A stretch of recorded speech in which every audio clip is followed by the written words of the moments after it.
The high school football regular season is officially over, and what a campaign it was. Here in Ohio, we had 13 local teams qualify for the state playoffs. Only one, however, finished undefeated. Over in Pennsylvania, we have 7 teams still alive, 2 of which remain unbeaten. So let's take a look at our final edition of the WKBN Power Rankings, starting with number 10, Youngstown East. The Golden Bears back in the Power Rankings after another big win. East has now handed both Hubbard and Canfield their first losses of the season and earned 2 wins over state-ranked teams in the process. Their only losses of the year are Boardman, Fitch, and Warren Harding, all 3 of which are playoff teams this year and, of course, much bigger schools. Youngstown East will be making their first playoff appearance since 1997, and they will be home for the first round of the playoffs in what should be a great game against another state-ranked team, GIRARD. As we move along to number 9, a mainstay in the Power Rankings, the LABRAE Vikings, who check in with a record of 9-1. The Vikings finished the season strong with a 42-point win last Friday night over Jefferson. They enter the postseason with that 9-1 record and home field advantage for the first round. LABRAE will host Wycliffe on Saturday night. That's the same Blue Devil team they beat in the first round 2 years ago. At number 8, how about Warren Harding? They are continuing to roll on a 7-game winning streak. They're in the playoffs with wins over 3 playoff teams themselves against Fitch, Boardman, and Youngstown East.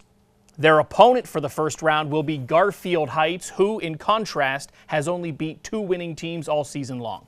At number 7, Pennsylvania Power, Wilmington. The Hounds get back to work following a week off. They are 8-1 and will be the team to beat in the District 10 tournament. They've already earned wins over all 3 opponents in the bracket, and none of those games were even close. The ground game continues to dominate. Wilmington has rushed for well over 3,000 yards in just 9 games. They've been dominant up front. At number 6, GIRARD. They enter the playoffs as well after 2 critical wins in the last 2 weeks when it comes to playoffs. The Indians were a team on the outside looking in a couple weeks ago. Now they're a 5 seed in the Division 4 playoffs. They closed out the regular season with a win over state-ranked LABRAE, another over their rival Liberty on the road. And next up, as we mentioned, should be the most exciting game of the first round of the playoffs when they take on Youngstown East up at Stambaugh Stadium. At number 5, up 5 spots, the Canfield Cardinals. The Cards made short work of their biggest rival in Week 10, a 34-7 victory over Poland in our WKBN Game of the Week. So they finished the regular season 9-1 and earned the number 1 seed in Region 9 for the 2nd straight season, no less. Canfield will have a date with Marlington in the first round. That's interesting. The Dukes only lost 2 games this year to Poland and Alliance. Canfield beat both of those teams very easily. Yeah, but they'll have their work cut out. Moving on, our number 4 ranked team in our final edition of the WKBN Power Rankings, the Hubbard Eagles. They actually tumble a few spots after their first loss of the season. Youngstown East got them in the final seconds of Week 10, 26-21. So no perfect season for Hubbard, but it barely affected their playoff position. The Eagles will be making their 15th appearance in the state playoffs, and they are home for the first round. They will take on Indian Creek, a team that has already beaten 3 of our local teams this season. At number 3, a team that's been in our power rankings all season long, undefeated Grove City.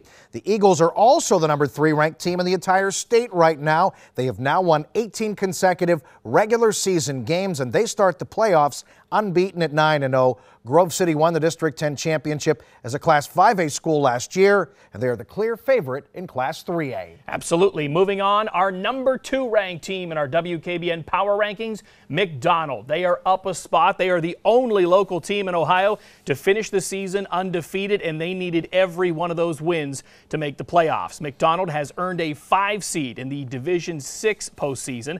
They are just one of 3 undefeated teams in the state not to have home field advantage for the first round. They will take on Rootstown, a team that made it all the way to the regional championship game last year, so they'll have their work cut out in the first round as well. And last but not least, it'll come as no surprise, our number 1 ranked team, a team that's been there all season long, the FARRELL Steelers, the Pennsylvania Power. This is their 9th straight week at number 1. They are also the number 1 ranked team in the entire state in Class A. FARRELL undefeated at 9-0. They are the top scoring team in Mercer County, over 52 points per game is their average, and the best defensively, allowing less than a touchdown per game. And the District 10 playoffs should be quite easy for Farrell. They've already beat 4 of the 5 teams in the bracket by an average of 53 points per game. Well, that'll do it for us this season. It's playoff time. A few of those local schools with a great shot at winning a state championship. And make sure you tune in a couple weeks from now as we begin our WKBN High School Basketball Power Rankings right here at WKBN.com.